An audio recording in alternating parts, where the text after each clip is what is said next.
Hello friends, आप सभी का स्वागत है मेरे यूट्यूब चैनल पे जिसका नाम है इंग्लिश लवर्स। और दोस्तों, अगर आपने अब तक मेरा चैनल सब्सक्राइब नहीं किया है तो चैनल सब्सक्राइब कीजिए और सब्सक्राइब बटन के सामने जो बेल आइकन है उसको भी प्रेस कीजिए ताकि आपको नए नए वीडियोस के नोटिफिकेशंस मिलते रहेंगे। तो दोस्तों, आज के इस वीडियो में हम पढ़ने जा रहे हैं प्रीपोजिशंस ऑफ प्लेस, और उनमें से जो प्रीपोजिशंस है जो बहुत बार यूज होते हैं वो है इन, ऑन और एट। ये जो तीन प्रीपोजिशंस है, ये तीन प्रीपोजिशंस हम आज जानने की कोशिश करेंगे। बहुत बार हमें कंफ्यूजन होता है क्योंकि ये जो तीन प्रीपोजिशंस है ऑन, इन और एट, ये with reference to the time भी यूज किए जाते हैं। इनको प्रीपोजिशंस ऑफ टाइम ऐसा भी कहते हैं, प्रीपोजिशंस ऑफ प्लेस ऐसा भी कहते हैं। तो आज के इस वीडियो में हम डिटेल में देखेंगे कि इनका प्रयोग हम सेंटेंसेस में कैसे करते हैं, इनका एग्जैक्टली मीनिंग क्या होता है, इनमें डिफरेंस क्या होता है। तो चलिए दोस्तों, आज का वीडियो शुरू करते हैं।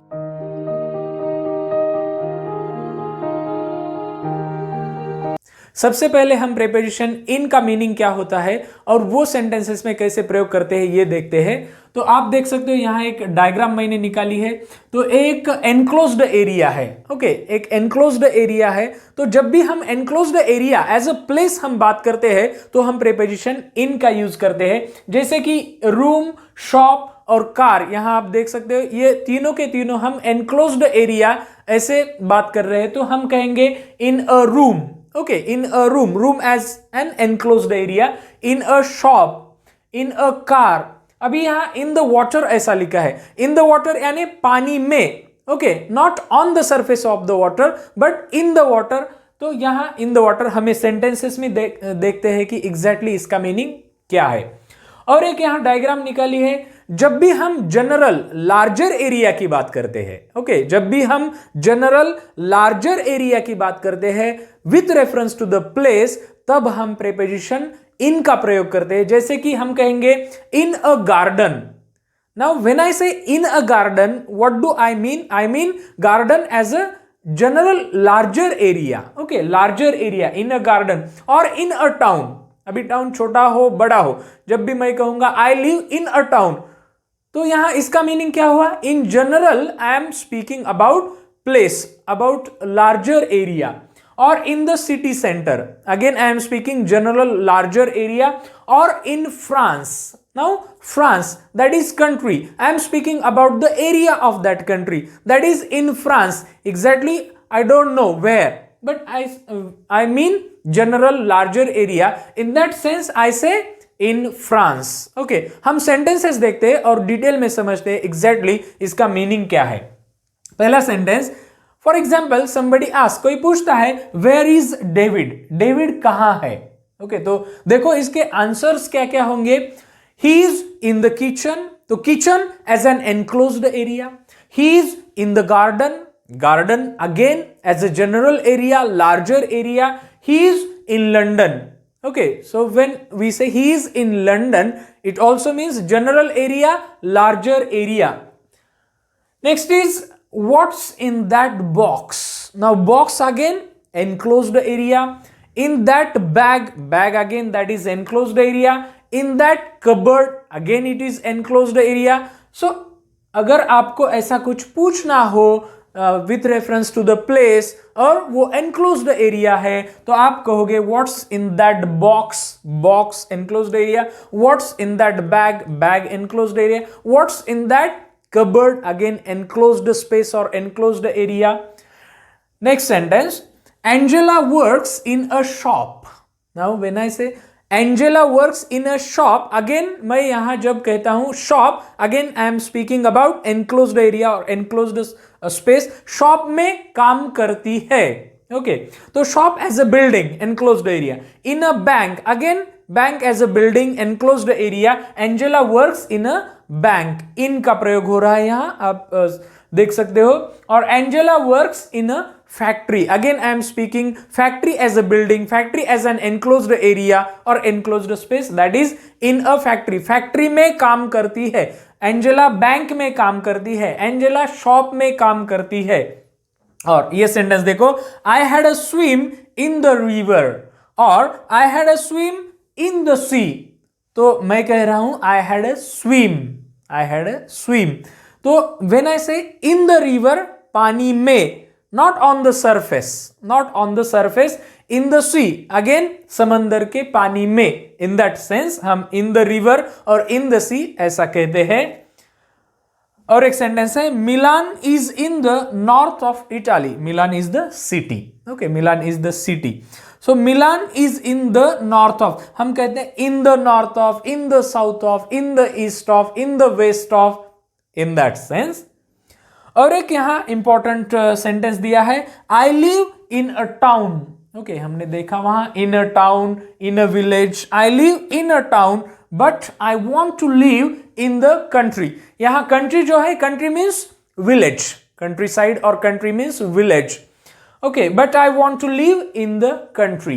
तो country again general area, larger area. तो हमने देखा कि इनका प्रयोग हम या तो enclosed area as a space हम बात कर रहे हैं तब हम इनका प्रयोग करते हैं, या फिर जब हम जनरल लार्जर एरिया की बात कर रहे हैं तब हम इनका प्रयोग with reference to the place as a preposition करते हैं।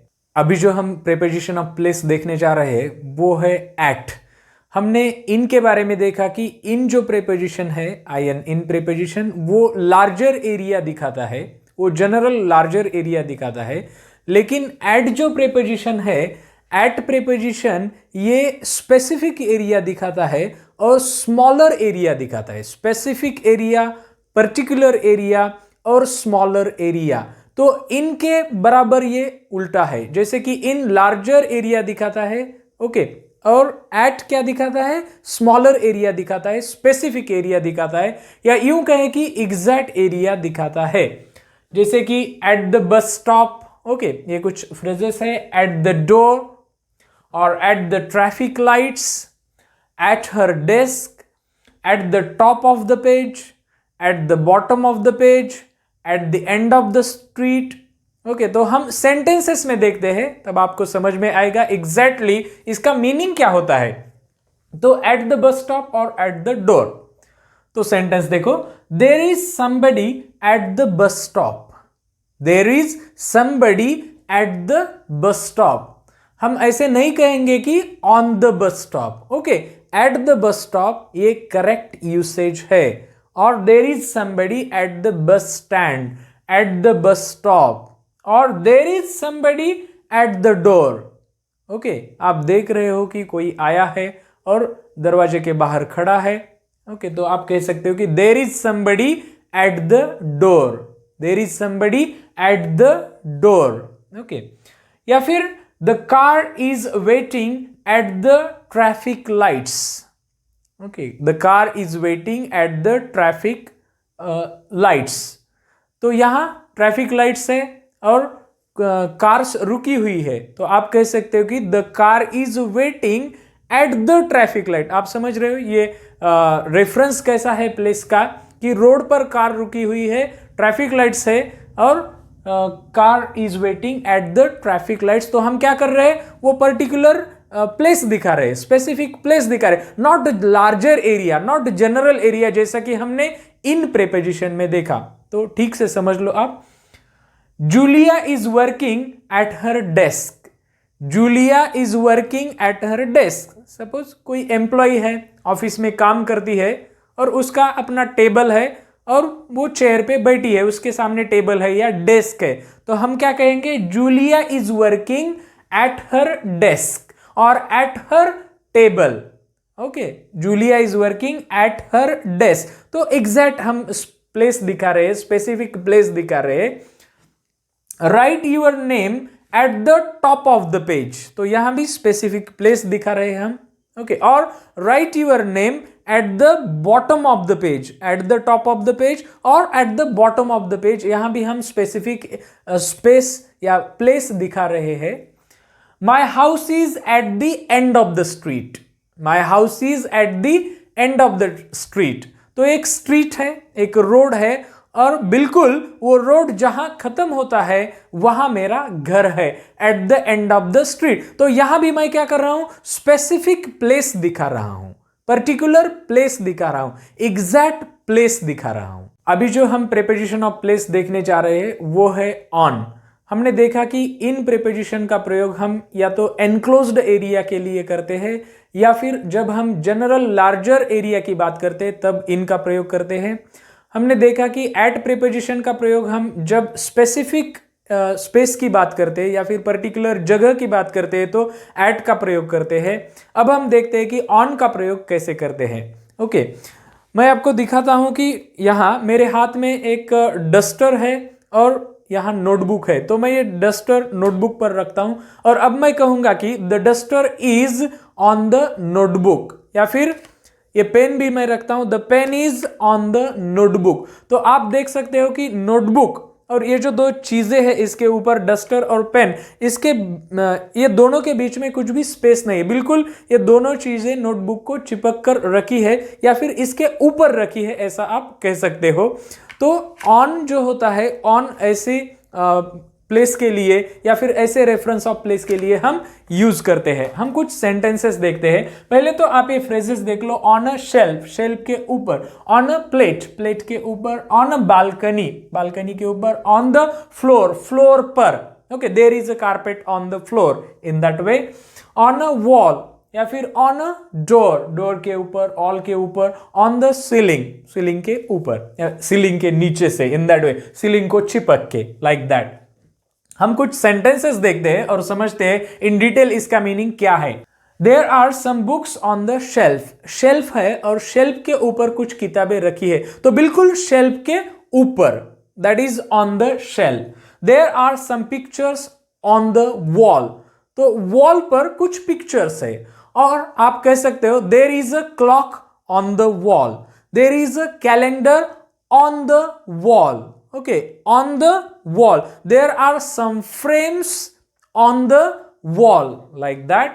or don't sit on the grass, grass पर मत बैठो, बिल्कुल on the grass, it is wet, वो गीली है। there is a stamp on the envelope, okay, envelope है और envelope को stamp चिपकाई है, तो stamp on the envelope, on the envelope। और एक प्रयोग है, हम ऐसा भी कह सकते हैं on a horse, on a horse, on a bicycle, on a motor bike, क्योंकि आप देख सकते हो यहां हॉर्स पर आदमी बैठता है, तो बिल्कुल हॉर्स के ऊपर बैठता है। बाइसिकल पर भी आदमी बैठता है, बाइसिकल के ऊपर बैठता है। On a motor bike, motor bike पर भी, मोटर बाइक के सीट पर आदमी बैठता है, तो on a motor bike, like that. Who is that man on the motorbike? On the motorbike, okay, motorbike पर, या फिर on a horse, या फिर on a bicycle। Friends, I hope कि आपको ये वीडियो अच्छा लगा होगा। अगर आपको ये वीडियो अच्छा लगा हो तो वीडियो लाइक कीजिए और अपने दोस्तों के साथ शेयर भी कीजिए। और अगर आप नए हैं मेरे यूट्यूब चैनल पे तो चैनल को सब्सक्राइब करना मत भूलिए। तो चलिए दोस्तों, मिलते हैं अगले वीडियो में। Thank you.